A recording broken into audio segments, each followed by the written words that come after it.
আমার এখন বড় দায়িত্ব যাতে ব্যারাকপুরে কোনো গণ্ডগোল না, এটা দেখা আমার প্রথম দায়িত্ব। আমি হাসছি না, আমি অনেক বেশি চিন্তার নীতি।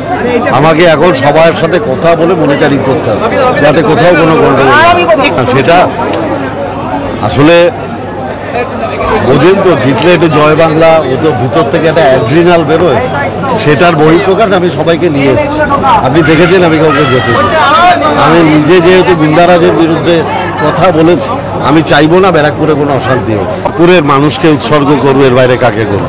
আর পুরো কৃতিত্বটাই মানুষের, তারা মমতা ব্যানার্জির উপরে আস্থা রেখেছেন। আমার নেতৃত্ব মমতা ব্যানার্জি আর আমার দলের সেনাপতি অভিষেক বন্দ্যোপাধ্যায়।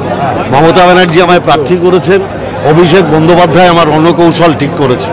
আমি দুজনের কাছে কৃতজ্ঞ। আর সবচেয়ে আমি আরেকজনকে ধন্যবাদ জানাতে চাই এই সুযোগে, যে আমি, আপনারা শুনলে একটু অবাক হয়ে যাবেন, আমি শুভেন্দু অধিকারীকে ধন্যবাদ জানাতে চাই। কারণ তিনি যদি অর্জুন সিংকে ক্যান্ডিডেট না করতেন তাহলে এই সিটটা এত সহজে আমি জিততে পারতাম না। 100 বার আমার 1 পয়েন্ট প্রোগ্রাম গুন্ডারাজ খতম করা। আমি আবার বলছি, বিজেপি ভূমিপুত্রদের সম্মান দেয় না, তার ফল ব্যারাকপুরে ভোগ করেছে।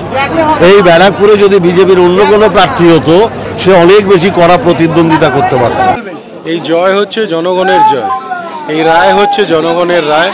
আর ভরসা হচ্ছে মমতা বন্দ্যোপাধ্যায় এবং অভিষেক বন্দ্যোপাধ্যায়ের উপরে, যাদের পরে আস্থা বিশ্বাস করে এই বাংলার জনগণ এবং ভারতবর্ষের জনগণ ইন্ডিয়া জোটের এবং এখানে মমতা বন্দ্যোপাধ্যায় এবং অভিষেক বন্দ্যোপাধ্যায়ের উপরে বিশ্বাস করে তাদের ভোট দিয়েছে।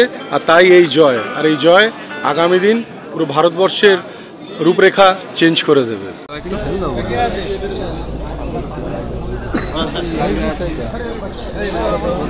আরে আমরা ইলেকশন ডিক্লেয়ার হওয়া থেকে জানতাম ব্যারাকপুরে কি হবে। জাস্ট আমাদের কম্পিটিশন ছিল আমরা টোটাল কত ভোটে জেতাবো, আমাদের প্রার্থী কত ভোটে জিতবে, আমরা দ্য বেস্ট। আর হাওয়া তো মানুষ তোলে আর শেষও করে মানুষ, গণতান্ত্রিকভাবে শেষ করে দিয়েছে। মানুষের জয়, আমাদের নেত্রী মমতা বন্দ্যোপাধ্যায়, আমাদের সেনাপতি অভিষেক বন্দ্যোপাধ্যায় বাংলার মানুষের কাছে প্রমাণ করে দিয়েছে কি বাংলাকে যারা বঞ্চনা করেছে সেই বঞ্চনা বাংলার মানুষ দূর করেছে। মমতা বন্দ্যোপাধ্যায়, অভিষেক বন্দ্যোপাধ্যায়ের জয়। গা ফেলছে মানুষ, সারা মানুষ সার্জিক্যাল স্ট্রাইক করে দিয়েছে মোদির বিরুদ্ধে, সারা দেশের মানুষ।